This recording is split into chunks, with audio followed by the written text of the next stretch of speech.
அஸ்ஸலாமு அலைக்கும் வரஹ்மத்துல்லாஹி வபரகாத்துஹு.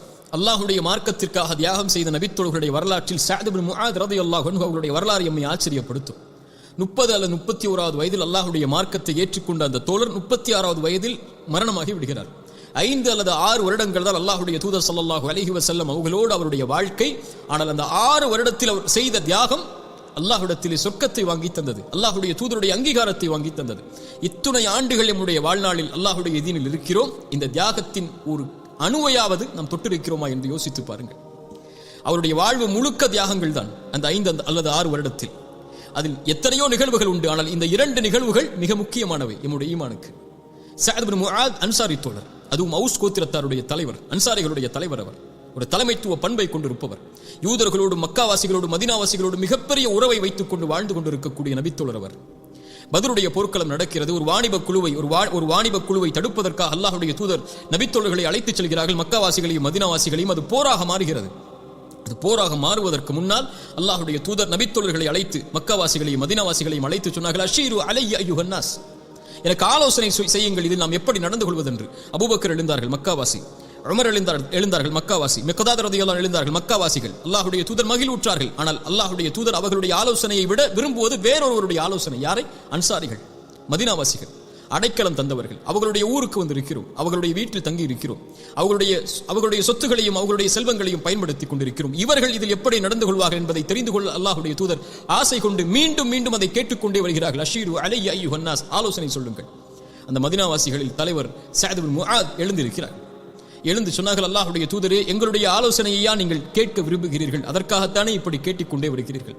அல்லாஹ்வுடைய தூதர் சொன்னார்கள், ஆம் என்று ஒரு உரையை நிகழ்த்தினார்கள். அல்லாஹ்வுடைய தூதரே, நாங்கள் உங்களை ஈமான் கொண்டிருக்கிறோம், உங்களை உண்மைப்படுத்தியிருக்கிறோம், நீங்கள் கொண்டு வந்த அனைத்தையும் சத்தியம் என்று ஏற்றிருக்கிறோம், உங்களுக்கு நாங்கள் வாக்கு கொடுத்திருக்கிறோம், உங்களுடைய வார்த்தைகளுக்கு செவிதாழ்த்தி நாங்கள் கட்டுப்படுவோம் என்று. அல்லாஹ்வுடைய தூதரே, இந்த அன்சாரிகள் அவர்களுடைய வீடுகளிலும் அவர்களுடைய செல்வங்களிலும் மட்டும் அல்லாஹ்வுடைய மார்க்கத்தில் உதவி செய்வார்கள் நீங்கள் என்று எண்ணினால் நீங்கள் கேட்டுக்கொள்ளுங்கள். எங்களை எதை வேண்டுமானாலும் செய்ய சொல்லுங்கள், நாங்கள் செய்கிறோம். எங்களை அழைத்து சென்று எந்த உறவை சேர்த்து வாழ சொல்கிறீர்களோ சேர்த்து வாழ்கிறோம், வெட்டி வாழ சொல்கிறீர்களோ வெட்டி வாழ்கிறோம். எங்களுடைய செல்வத்தில் எதை எடுத்துக் கொள்கிறீர்களோ எடுத்துக்கொள்ளுங்கள், எதை விட்டு விடுகிறீர்களோ விட்டு விடுங்கள். ஆனால் நீங்கள் விட்டு விட்டதை விட நீங்கள் எடுத்துக்கொண்டதுதான் எங்களுக்கு விருப்பமானது. சுப்ஹானல்லாஹ், இதை எப்படி விளக்குவது? எங்களுடைய செல்வத்தில் நீங்கள் விட்டதை விட எடுத்துக்கொண்டதுதான் எங்களுக்கு மிக விருப்பமானது. அல்லாஹ்வுடைய தூதரை எங்களை அழைத்துச் செல்லுங்கள் எங்கு வேண்டுமானாலும். நீங்கள் ஒரு நடுக்கடலில் சென்று எங்களை மூழ்கச் சொன்னாலும் நாங்கள் மூழ்கத் தயார். ஒருபோதும் எங்களில் ஒருவர் கூட, அன்சாரிகளில் ஒருவர் கூட பின்வாங்கி விட மாட்டோம். நாங்கள் நாளை எதிரிகளை சந்திப்பதற்கு தயாராக இருக்கிறோம். அந்த போரில் ஏற்படக்கூடிய சிரமங்களை பொறுமையோடும் அல்லாஹ்வின் சந்திப்பின் மூலம் உங்களுடைய கண்ணின் குளிர்ச்சியை நாங்கள் ஏற்படுத்துவதற்கு நாங்கள் தயாராக இருக்கிறோம். அல்லாஹ்வுடைய அருளால் எங்களை அழைத்துச் செல்லுங்கள் அல்லாஹ்வுடைய தூதரே, நாங்கள் தயார், எங்களில் ஒருவர் கூட பின்வாங்க மாட்டார் இந்த போர்க்களத்தில் என்று சொன்னார்கள். அல்லாஹ்வுடைய தூதர் அந்த வார்த்தையை கேட்ட மாத்திரத்திலேயே சொன்னார்கள், நான் அல்லாஹ்வுடைய வெற்றியை நான் பார்க்கிறேன் என்று. சுப்ஹானல்லாஹ். அந்த பத்ருடைய போர்க்களம் நடந்து கொண்டிருக்கும் போது அந்த பத்ருடைய போர்க்களத்துடைய அமைப்பை அல்லாஹ்வுடைய தூதர் அமைத்துக் கொண்டிருக்கும் போது சஅத் இப்னு முஆத் சொன்னார்கள், யா ரசூலல்லாஹ், நீங்கள் இந்த போரில் கலந்து கொள்ளாதீர்கள், உங்களுக்கென்று ஒரு பரணை அமைத்து வைக்கிறோம், அதில் அன்சாரி தோழர்கள் உங்களுக்கு பாதுகாப்பாக இருப்பார்கள், அதற்கு முன்னாலும் அன்சாரி தோழர்கள் எதிரிகளை தாங்கிக் கொண்டிருப்பார்கள், எங்களை மீறி உங்களை வந்தடைந்தால் நீங்கள் திரும்ப செல்லுங்கள், அந்த குதிரை அது உங்களுடைய வாகனம் அதற்கு அருகிலே இருக்கும், நீங்கள் மதீனாவை நோக்கி திரும்பி செல்லுங்கள், அங்கு எங்களை விட உங்களை நேசிக்கக்கூடிய மனிதர்கள் இது போர் என்று அறியாமல் இருக்கிறார்கள், அவர்களை அழைத்து வந்து மறுபடியும் போர் செய்யுங்கள், அவர்கள் உங்களை பாதுகாப்பார்கள் என்று சொன்னார்கள் சஅத் இப்னு முஆத் ரலியல்லாஹு அன்ஹு. சுப்ஹானல்லாஹ், அவருடைய வார்த்தை உண்மை, அதை உண்மைப்படுத்தினார். அல்லாஹ்வுடைய தூதரோடு பத்ருடைய போர்க்களத்தில், அல்லாஹ்வுடைய தூதரோடு உஹதுடைய போர்க்களத்தில், அல்லாஹ்வுடைய தூதரோடு ஹந்தக்குடைய முக்கியமான போர்க்களங்களில் பங்கு கொள்கிறார். ஹந்தக், அஹ்ஸாபுடைய யுத்தம், அதுதான் அவருடைய கடைசி யுத்தம். மக்காவாசிகள் எல்லோர்களையும் யூதர்கள் ஒன்று சேர்க்கிறார்கள். மதீனாவில் இருக்கக்கூடிய பனு குரைதாவுடைய தலைவர்களுடைய யூதர்கள் எல்லா மக்காவாசிகளையும் ஒன்று சேர்த்து, எல்லா மக்கா குழுக்களையும் ஒன்று சேர்த்து, அல்லாஹ்வுடைய தூதருடைய எதிரிகள் எல்லோர்களையும் ஒன்று சேர்த்து ஒரு அணியில் நிறுத்துகிறார்கள். பனு குரைதாவாசிகள், மதீனாவில் இருக்கக்கூடிய அந்த யூதர்கள், சஅத் இப்னு முஆத் அவர்களுடைய தலைமைத்துவத்தில் ஒப்பந்தமிட்டு வாழக்கூடியவர்கள், அவர்களோடு உறவை வைத்துக் கொள்ளக்கூடியவர்கள், அவர்களே இந்த போர்க்களத்தை ஏற்படுத்தி விட்டார்கள் என்ற மிகப்பெரிய வருத்தம், மிகப்பெரிய காயம் சஅத் இப்னு முஆதை அவர்களுடைய உள்ளத்தை ஆட்டியது. அந்த அஹ்ஸாபுடைய யுத்தத்தில் தான் அவருடைய கரம் காயப்பட்டு வேதனைக்கு உட்படுத்தப்படுகிறார்கள். அந்த காயம் ஏற்பட்ட போது சஅத் இப்னு முஆத் சொன்னார்கள், யா அல்லாஹ், என் கண்ணின் குளிர்ச்சியை இந்த பனு குரைதாவுடைய விஷயத்தில் ஏற்படுத்த அவளின் மரணத்தை நீ ஆக்கி விடாது என்று சொன்னார்கள். அந்த காயத்திலேயே அவருடைய மரண படுக்கையும் ஏற்படுகிறது. அல்லாஹ்வுடைய தூதர் ஸல்லல்லாஹு அலைஹி வஸல்லம் மரணப்படுக்கையில் நோயுற்றிருக்கக்கூடிய சஅத் பின் முஆதை அடிக்கடி சந்திக்க செல்வார்கள். அல்லாஹ்வுடைய தூதரை அவர்களோடு அபூபக்கர் செல்வார்கள், உமர் செல்வார்கள். அல்லாஹ்வுடைய தூதரும் செல்வார்கள். அபூபக்கரும் உமரும் சஅத் பின் முஆதுடைய அந்த காட்சியை பார்க்கும்போது அழுவார்கள். அந்த நோயுடைய படுக்கையில் அந்த காயத்தால் அவர்கள் அழுவார்கள். அல்லாஹ்வுடைய தூதர் தாடியை பிடித்துக் கொண்டு அவர்கள் அருகிலே கவலையில் நின்று சஅத் பின் முஆதை பார்த்துக் கொண்டிருப்பார்கள். சஅத் பின் முஆத் ரலியல்லாஹு அன்ஹு அவர்கள் அந்த அஹ்ஸாபுடைய யுத்தத்தில் பனு குரைதாவுடைய துரோகத்தை எண்ணி எண்ணி வருந்திக் கொண்டிருந்தார்கள். அல்லாஹ்வுடைய தூதர் ஸல்லல்லாஹு அலைஹி வஸல்லம் அதற்கு பிறகு மதீனாவில் திரும்பி சென்ற அந்த போர் முடிந்ததற்கு பிறகு பனு குரைதாவை சுற்றி சிறையிடுகிறார்கள். அவருடைய விஷயத்தில் என்ன தீர்ப்பு செய்வது என்று கேட்கிறார்கள். பனு குரைதாவாசிகள் சொன்னார்கள், அந்த யூதர்கள் சொன்னார்கள், சிறைப்பட்டவர்கள் சஅத் பின் முஆதை அழைத்து வாருங்கள், அவர்தான் அன்சாரிகளுடைய தலைவர், அவுஸ் குத்ரத்தாரி, அவர் என்ன தீர்ப்பு செய்தாலும் நாங்கள் ஏற்றுக்கொள்வோம், அவர்களுடைய நினைப்பின்படி அவர் எங்களுக்கு தலைவராக இருந்தவர், எங்களை பாதுகாப்பார் என்று எண்ணிக்கொண்டு சஅத் பின் முஆதை அழைத்து வர சொல்கிறார்கள். சஅத் பின் முஆதை ஒரு வாகனத்தில் ஏற்றிக்கொண்டு சஹாபாக்கள் தூக்கி அவரை சுமந்து சென்று அந்த பனு குரைதாவுடைய தீர்ப்புக்காக அழைத்துச் செல்கிறார்கள். அழைத்துச் செல்லும் போது அல்லாஹ்வுடைய தூதர் சஅத் பின் முஆத் வருகையை பார்த்தவுடன் சொன்னார்கள், கூமு இலா சய்யிதிக்கும், உங்கள் தலைவருக்காக நீங்கள் எழுந்து சென்று அவரை வரவேற்று வாருங்கள், அவர் நோயுற்றிருக்கிறார், வரவேற்று வந்து அமர வைக்கப்படுகிறது. சஅத் பின் முஆதை பார்த்து அல்லாஹ்வுடைய தூதர் சொன்னார்கள், சஅத் பின் முஆதே, பனு குரைதாவாசிகள் உன் தீர்ப்பை ஏற்றுக்கொள்வதற்காக உண்மை அழைத்து வர சொன்னார்கள், நீ என்ன தீர்ப்பு செய்தாலும் அவர்கள் ஏற்றுக்கொள்வார்கள். பனு குரைதாவாசிகளை பார்த்து கேட்டார்கள், நீங்கள் ஏற்றுக்கொள்வீர்களா? நாம் ஏற்றுக்கொள்வோம். முஸ்லிம்களை பார்த்து கேட்டார்கள், நீங்கள் ஏற்றுக்கொள்வீர்களா? ஏற்றுக்கொள்வோம். அல்லாஹ்வுடைய தூதர் ஸல்லல்லாஹு அலைஹி வஸல்லமுக்கு முன்னால் தலைதாங்கி நின்றார்கள்.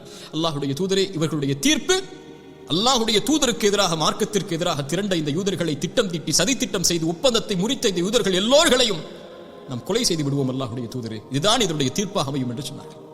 அல்லாஹ்வுடைய தூதர் சொன்னார்கள், அல்லாஹ்வுடைய சட்டத்தோடு உம்முடைய சட்டம் இணைந்து விட்டது சஅத் பின் முஆத் என்று. அல்லாஹு அக்பர். அல்லாஹ்வுடைய சட்டத்தோடு உம்முடைய சட்டம் இணைந்து விட்டது சஅத் பின் முஆத் என்று சொன்னார்கள். அல்லாஹு அக்பர். எப்படிப்பட்ட நபித்தோழர் பாருங்க. அவருடைய மரணப்படுக்கை அல்லாஹ்வை அழைக்கிறார்கள், யா அல்லாஹ், எனக்கு தெரியும் விருப்பமானது என்னுடைய உள்ளத்திற்கு அல்லாஹ்வுடைய தூதருக்கு துரோகம் செய்து அல்லாஹ்வுடைய தூதரை விரட்டி அல்லாஹ்வுடைய தூதருக்கு துன்பம் கொடுத்த இந்த குறைஷிகளுக்கு எதிராக போர் செய்வதுதான் என்னுடைய உள்ளத்தில் இருக்கக்கூடிய விருப்பம் என்று உனக்கு தெரியும்.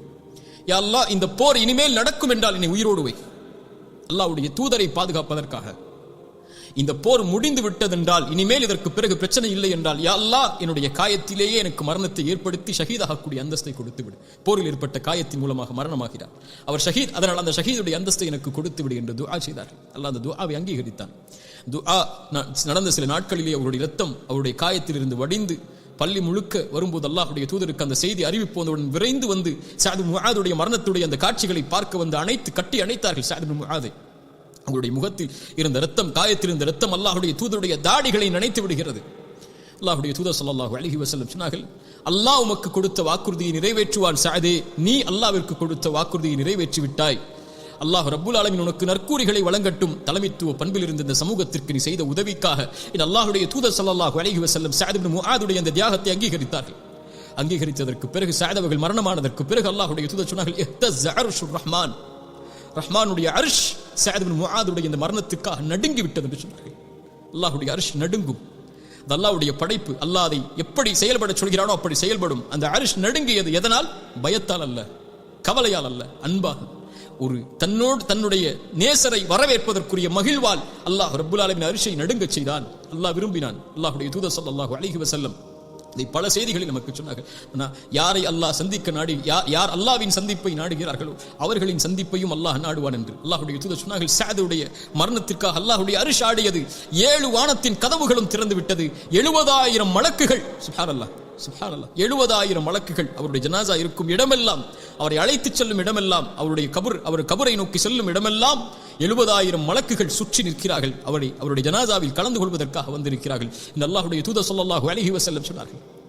சஅத் பின் முஆதை அல்லாஹ்வுடைய தூதர் ஸல்லல்லாஹு அலைஹி வஸல்லம் கபரில் வைத்தவுடன் சொன்னார்கள், சுப்ஹானல்லாஹ் சுப்ஹானல்லாஹ், அல்லாஹு அக்பர் அல்லாஹு அக்பர்.